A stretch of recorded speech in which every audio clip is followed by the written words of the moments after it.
Masih ingat Ria Enes dan Susan?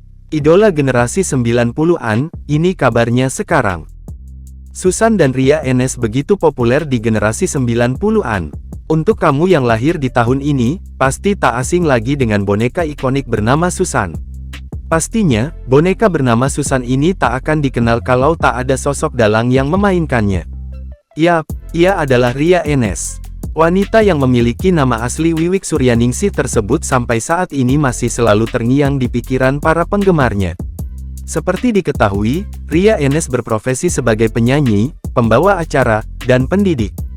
Ia menaruh perhatian khusus pada kegiatan anak-anak. Lantas, bagaimana kabarnya sekarang? Walaupun sudah jarang tampil di televisi, ternyata Ria Enes aktif di media sosial juga loh. Ria Enes memiliki akun Instagram @ria_Suzan yang telah memiliki 23.000 follower. Bahkan ia saat ini juga tergabung dalam komunitas Selamatkan Lagu Anak. Tak sendiri, ia bersama mantan artis cilik menggagas komunitas tersebut.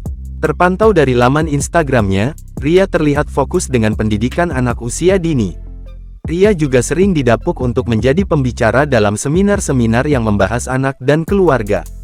Dikutip dari Wikipedia, Ria mulai memakai boneka Susan untuk menemaninya siaran sejak menjadi penyiar di stasiun radio Suzana. Nama Susan juga terinspirasi dari nama radio tempatnya bekerja kala itu. Karakter boneka Susan yang dibawakan oleh Ria Enes langsung membuat banyak tawaran siaran mampir kepadanya. Ria Enes juga merilis album perdananya yang bertajuk Si Kodok pada tahun 1991. Tidak hanya sebagai penyiar radio dan penyanyi, bersama dengan boneka Susan, Ria Enes juga tampil sebagai pembawa acara di berbagai program anak di televisi.